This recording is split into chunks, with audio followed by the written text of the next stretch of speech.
and with Trump. And Trump faces a dilemma, and so does Saudi Arabia faces another big dilemma. And what's the source of the dilemma? It's a common source. It's Israel. So we've and it fits into a general pattern that we've talked about over the months, and that is the Israelis do have a plan. I said before, Trump doesn't have a plan. He doesn't know what the word plan means. But the Israelis do have a plan, and they know what the word plan means. And the plan is to destroy Iran as it's currently constituted, not only in terms of its current governance regime, but geographically. Break it up in little pieces. Yeah. The problem right now, for Israel, it seems to me that there are two countries that are big and militarily when it comes to their population, Turkey and Iran.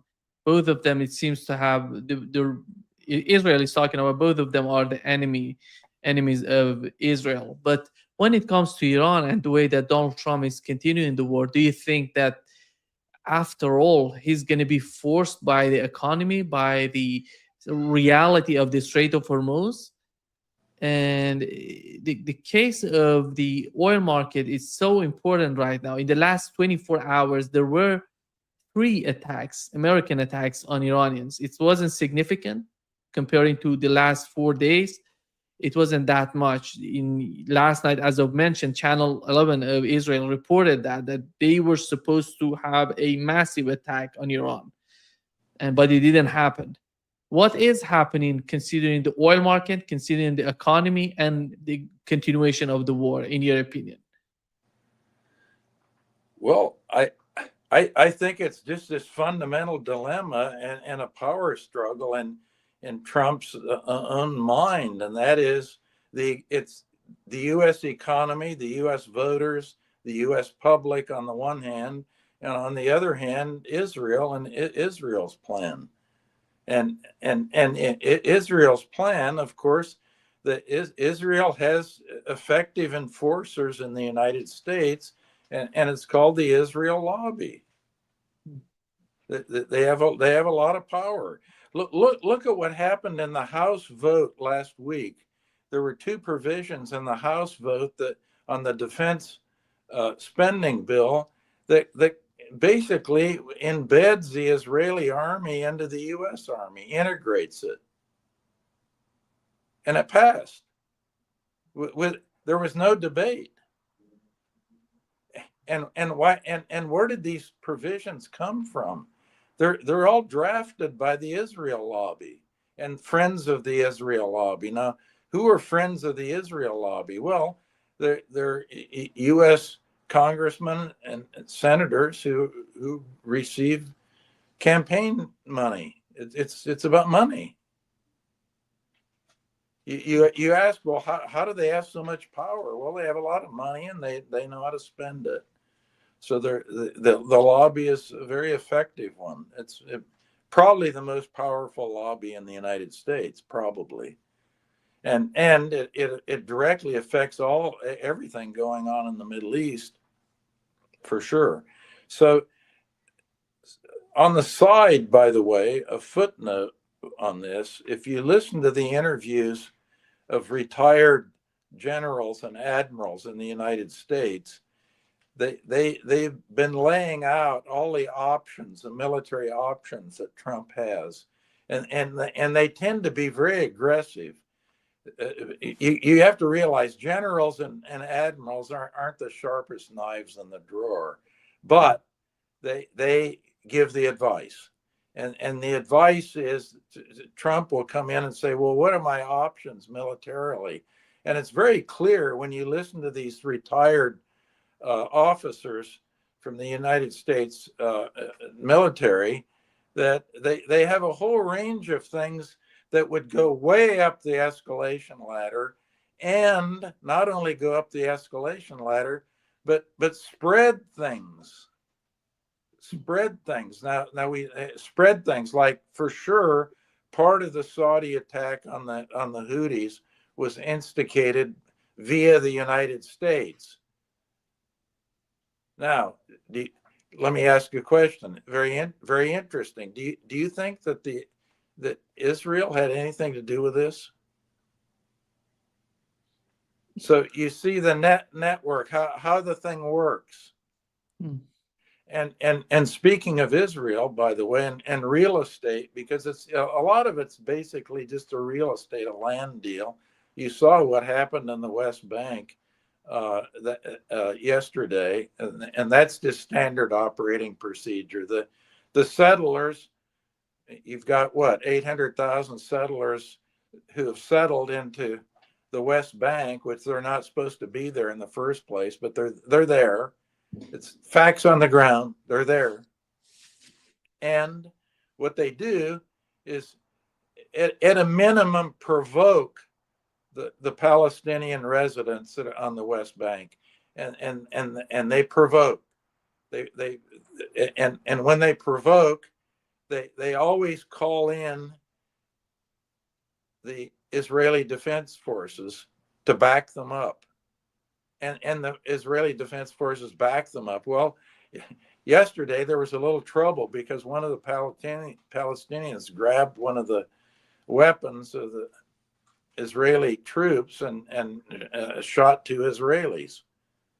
So there were four Palestinians that were shot in the provocation itself, but there was a follow up, and of course, if you listen to the Western media, it's very hard to figure out actually what's going on, because the reporting is so muddled and confusing on purpose. It's not clear. It's clear, actually, if you sit down and think about it, because that is the standard operating procedure.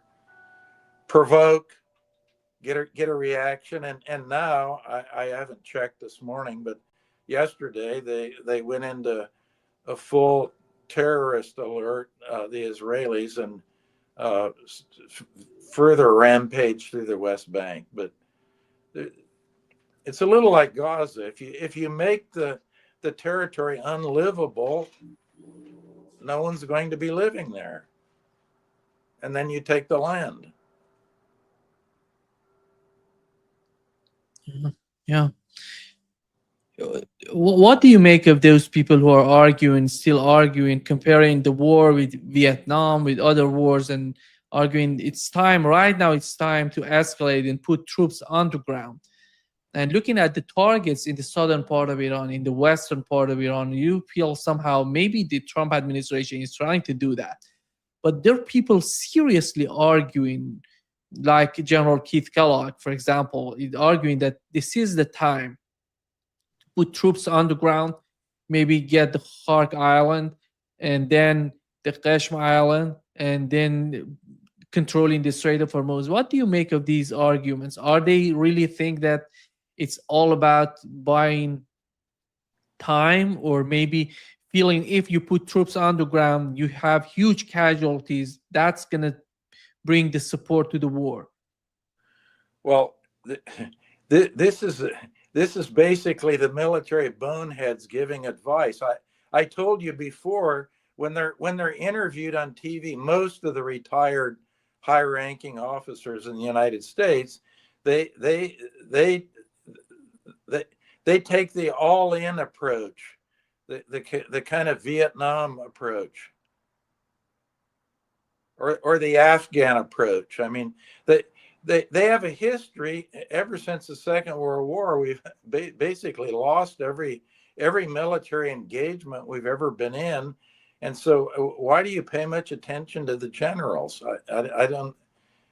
It doesn't make any sense. They would have to explain why they're so convinced that this would be a slam dunk, or as Paul Wolfowitz said in Iraq, a cakewalk. Remember the cakewalk? And they're talking. By the way, I heard a general yesterday on Fox News, and he was indicating that one thing that we should be doing is getting the Kurds in Iraq to insert and in Turkey to insert themselves in Iran and be part of the battle. But earlier reports have indicated that the Iranians have figured that out, and they pretty much knocked out the capacity of the Kurds to do much. But here you have a U.S. general saying, "Oh, you got to get in there and get the Kurds going." And then he did have a little footnote at the end. He said, "Well, you'd have to get the Turkish government and Erdogan on board before you actually did that." He didn't know if Erdogan would approve of that. I can tell you what the answer to that is. It doesn't take a genius to figure that out. But you have all these military options. That's what they spend all their time thinking of ways to insert the military and go up the escalation ladder, which I think is a foolish thing in this case, because going up the escalation ladder has proven to be a disaster. Not only in the current situation, but also in past engagements that the U.S. has, past wars, engagements, whatever you want to call it. They haven't worked. And let's think of the thing, Nima, in kind of simple terms, and that is, what was the situation before the war of choice started on February 28th? All these problems have been created by who? Who has shut the straits? The United States and Israel have shut the straits. It always is presented in the media as if Iran shut the straits. No. If there wasn't a war of choice, the straits would be open. There wasn't any problem in the straits before the war started. Now there's a problem. Yeah, exactly. How do you see the position of GCC countries? From what we're hearing from them, nobody's happy with the current situation, but they're part of the war. They're the battlefield right now as time goes by. The attack on Bahrain, Kuwait, Jordan, and it's gonna get, if the war escalates, it's gonna get to Saudi Arabia and Qatar as well. And their economy is under tremendous pressure because of the closure of the Strait of Hormuz. And right now the Red Sea is coming again and hitting the Saudi economy. What do they have? How can they somehow change the mindset of Washington? Do they have that sort of influence in Washington? I think the answer to that is no. There's certainly no match for the Israel lobby. There's no, if those are the two options, forget it. The Israel lobby will win out in the day, and you have to remember that the not only the Gulf, and I know something about the Gulf Cooperation Council, for example. That is an organization, but they don't accomplish very much. They end up fighting among themselves and so forth. And I know this because from 2008 until 2014, I was on the UAE's Financial Advisory Council. I was a member, so I have somewhat of an idea of how it works. And these Gulf states spend most of their time quibbling amongst themselves. The idea that it's some unified, shall we say, agglomeration of nation states is not correct. So I don't think they have much influence, honestly, and they have the dilemma too, and that the dilemma is the same one that Trump has in a way, and that is the economy. Trump wants the economy to boom and not be interfered with by high oil prices, fertilizer prices, grain prices, all of these problems. But that's one side of the dilemma. The other side is what Israel wants him to do, which is exactly the opposite. They want him to go up the escalation ladder. He wants to get off of the ladder completely, but he's got a dilemma, and as a result, and he has no plan of his own. He has no independent plan. So that's why things shift from day to day. They one day he's on one side of the dilemma, the next day he's on the other side of the dilemma. Now, if you look at the Gulf states, they kind of have the same thing because they want their economies going and not being interrupted with, but that's on one side. So they want things to wind down, but on the other side, they're being pushed, and this, by the way, is largely by the United States, but indirectly behind the curtain you have Israel. They're pushed to do what? Attack.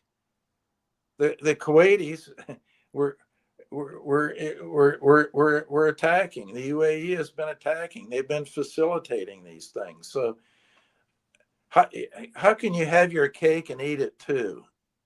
They can't. And by the way, the Gulf has big long-term problems because the collateral damage of this war long term will be big time because, for example, Dubai and the UAE is a big logistical hub. They're very well located from a logistical point of view. But what happens after the war?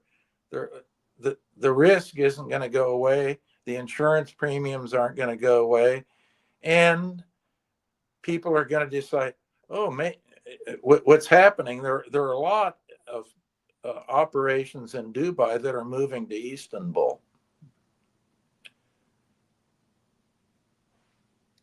Turkey looks much more attractive than it did before. As far as I'm concerned, of course, Turkey's always attractive. How do you see the long-term influence or the consequences of the war on a country like UAE? You mentioned what is happening in UAE, but as time goes by and you see the difficulties, and they're so close to Israel, we know that the difference between Saudi Arabia and UAE is that UAE is somehow closer to Israel than Saudi Arabia. Saudi Arabia is somehow has its own policy, and they're fighting each other, by the way, as you mentioned. The two are fighting each other in Yemen, they're fighting each other in Somalia, in Libya, and Sudan, exactly.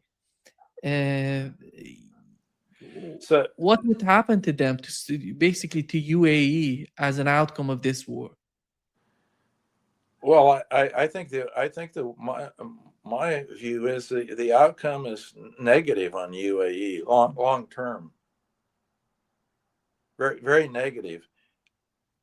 And by the way, one thing that's interesting, if you look at the growth in the UAE, you start from the great financial crisis in 2008, and you index the GDP per capita at 100 at 2008, which I've done, and then you run it out to the end of 2025, and it actually is decreased a little bit. It's been flatlined in the UAE. The number's around 97. So if you have an index number that's 100 in 2008, and that's the GDP per capita measured on purchasing power parity basis, which neutralizes for exchange rate changes in the countries involved, you end up with that thing sliding down a little bit. It's not going up. What is the fastest growing country from a GDP per capita based on purchasing power parity since 2008? It's Iran.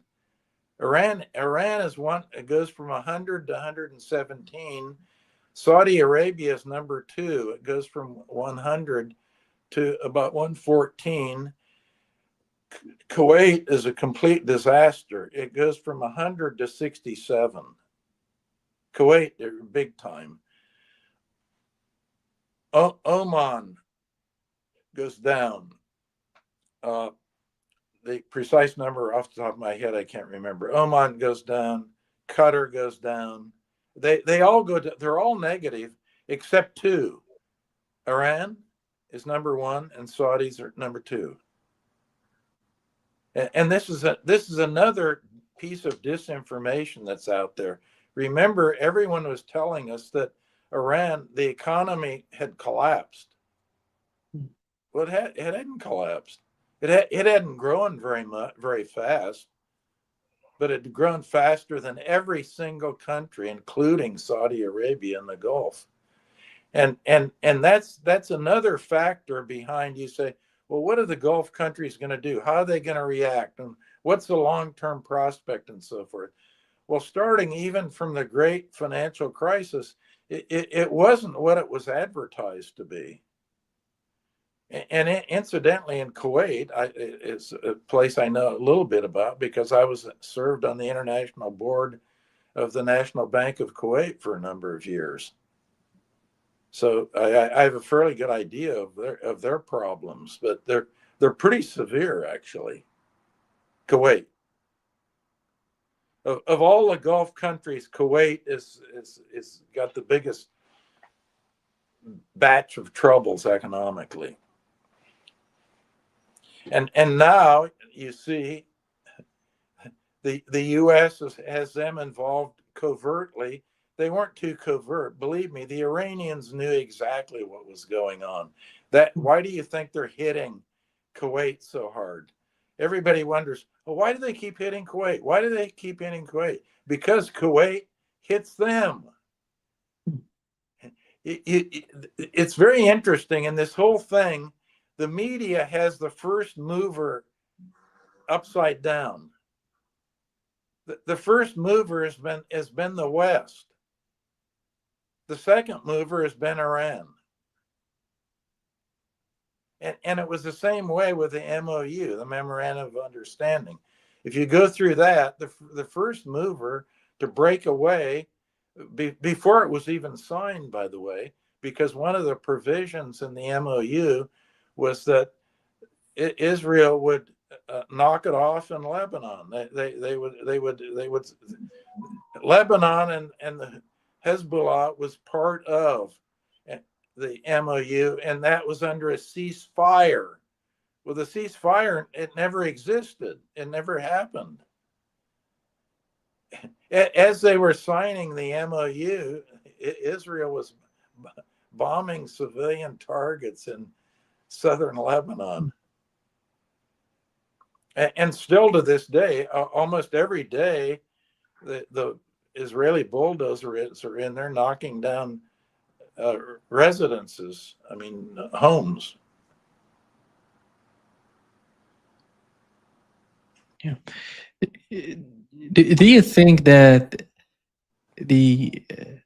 this war, I don't know how long, do you see the possibility of an endless war in the West Asia between Iran and the United States? I see that. Let's not. They're kind of, shall we say, degrees of things. I mean, we've been in a war with Iran ever since the revolution. So that, but it's kind of usually pretty low level. I mean, we're not flying jets in every night bombing things.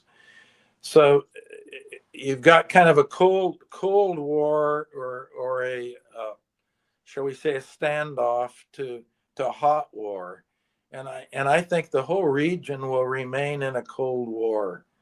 No, that would be the best case solution, and the reason for that is, and I think I went through this with you the last time we talked.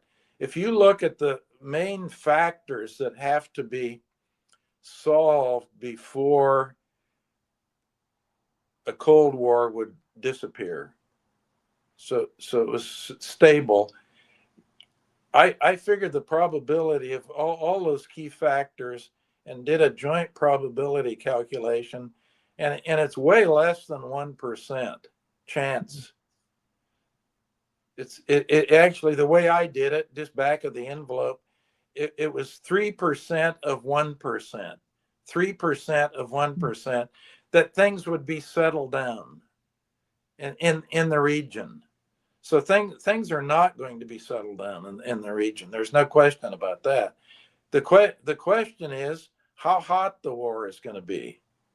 And the U.S. is totally entangled in the thing because of Israel. Just look at this bill that was passed in the House, U.S. House. It'll probably be passed in the Senate and signed by the president, that will integrate to a greater, more explicit degree than they're already integrated in the U.S. military, the Israeli Defense Forces.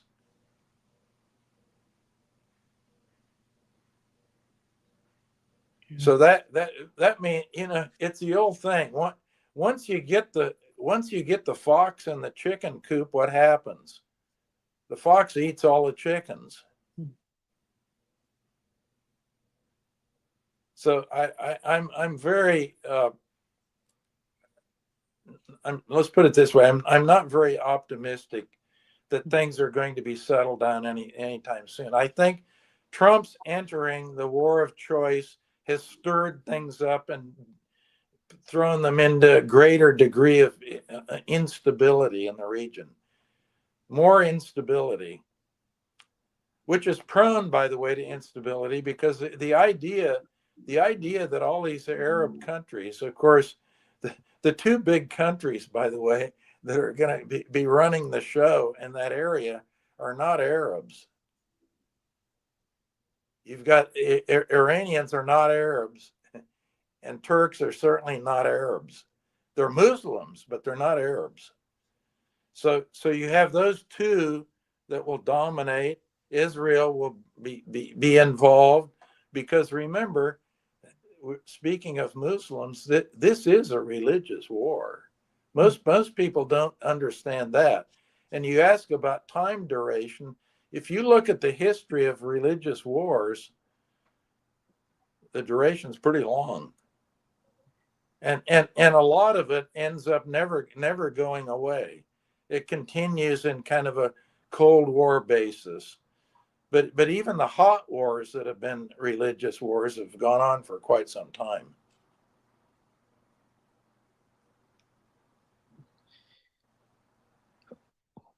Where do you see the relationship between Iran and GCC countries as time goes by with this conflict? Let's assume that the United States, as you've mentioned, they're going to continue, because the things are so complicated because of the Israeli lobby in the United States and the way that Israel is pushing for the continuation of the war. But on the other hand, we have to consider that these GCC countries, they have to redefine, remodify the relationship in the region. What would that be, in your opinion?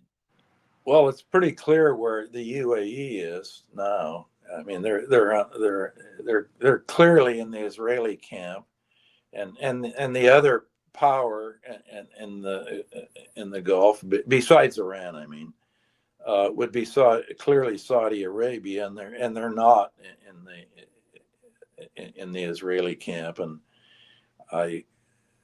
so that.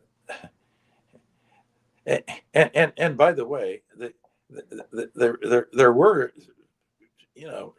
relations and commerce between the UAE and Iran, even though the UAE might be geopolitically in the Israeli camp. There was commerce going on, before the war between the UAE. There was interaction. So the inclination from an economic point of view, there's a huge incentive to be trading amongst them.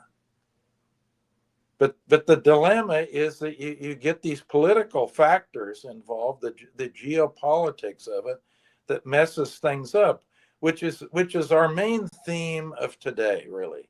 We're brainstorming here. We have a theme, and that's everybody has a dilemma.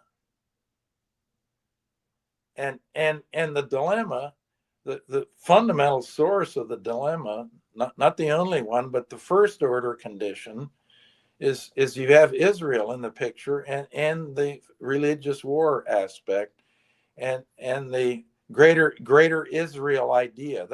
That is the plan, by the way. If people say, well, Hanke, what is the plan for Israel? Well, it's greater Israel. Now, what is that? That's a real estate operation. Expanding the real estate, the territory. It goes without saying, it doesn't take a genius to figure out God. That means Gaza and the West Bank, but it also means a big chunk of southern Lebanon, and right now that's where they just look where they are right now. That would be included. The Golan Heights, even Syria has more or less said that's gone. So there's a chunk of Syria.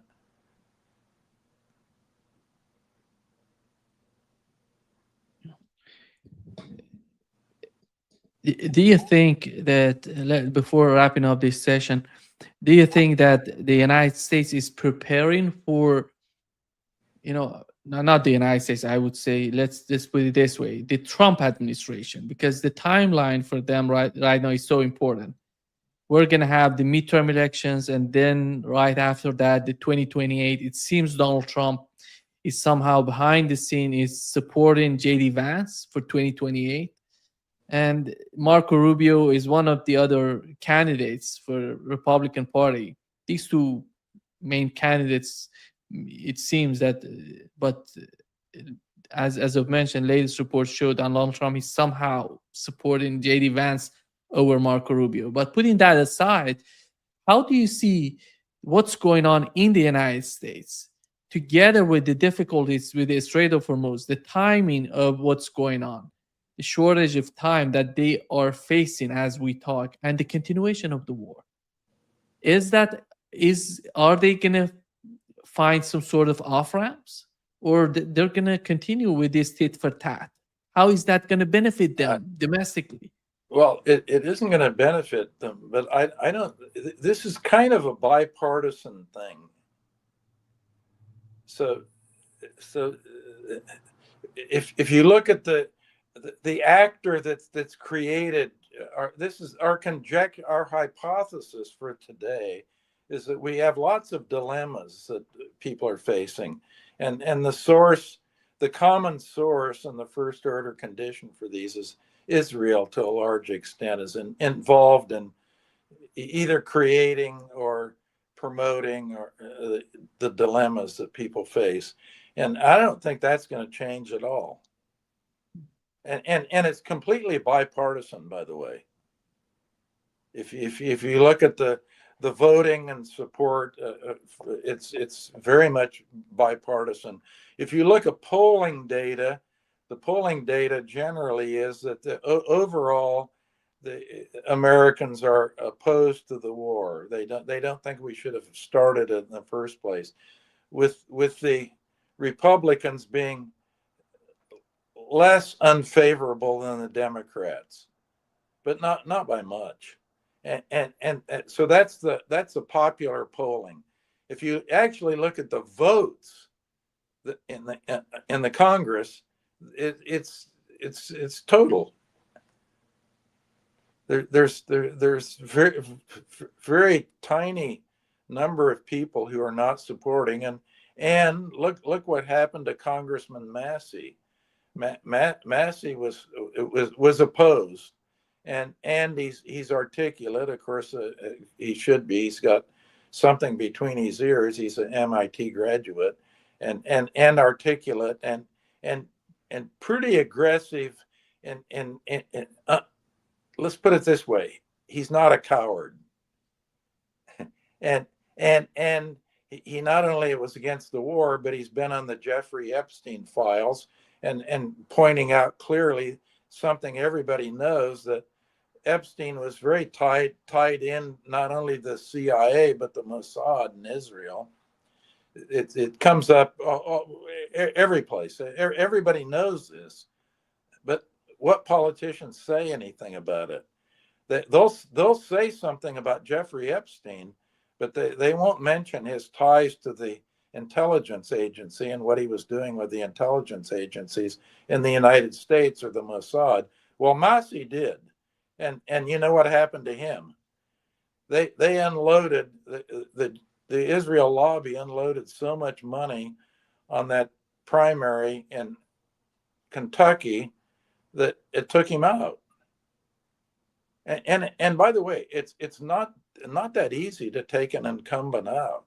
He wasn't a first term congressman. He was pretty much not a super established, but an established incumbent.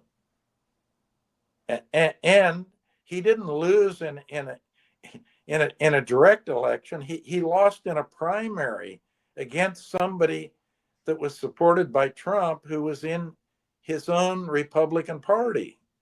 So it was an internal thing, internal to the party.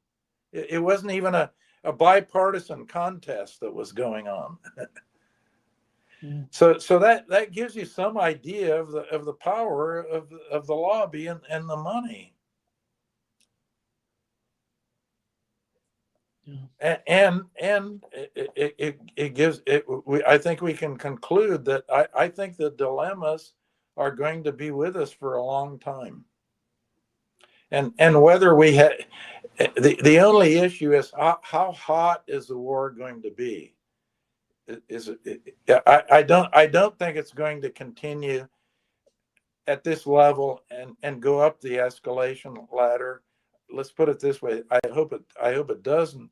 But if you listen last night, listening to the generals that they interviewed, they were 100% on going up the escalation ladder. They not only went through all the options that the President Trump has to escalate, but they were advocates of going up. So there you have the picture remains very cloudy at best and not very encouraging. And what does this mean kind of longer run? I think we're getting this deglobalization movement will continue as supply chains are broken up and so forth. And as a trader and somebody who looks at commodities, it'll be good for commodities. The commodity super cycle, I think, is in gear and going up.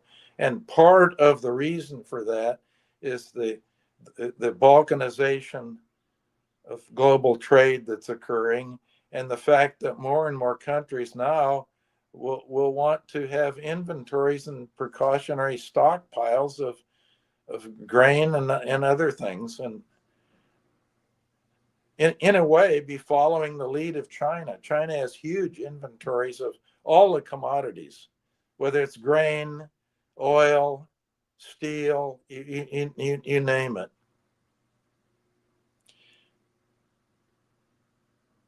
And we'll get more pivoting towards China. Because all these things, by the way, let's again talk in kind of simple terms, but important, simple but important. And that is all these moves that the Trump administration are making, tariffs, more sanctions, more wars, they collect enemies. Yeah. If you put tariffs on somebody or you sanction somebody or you bomb somebody, all of those things are the same thing. They make an enemy. And the enemy becomes stronger because there is a rally around the flag effect. There's a natural tendency towards nationalism. If you're attacked, as they used to say, you circle the wagons. The regime now in Iran is more heavily supported than it was before the war of choice began. There was a lot of discontent in Iran, open discontent in Iran. A lot of it was smashed down, as you know. But shall we say, the mood of the Iranians has changed in that regard. Even the ones that don't like the regime like Iran. That's their home. Yeah. Thank you so much, Steve. Well, thank you, Nima. Have a great rest of your weekend. Yeah, you too. You too. I'm glad I got the technical problem fixed. Yeah, we resolved it. We got back, and it was amazing. Yeah. Yeah. Thank Okay. you so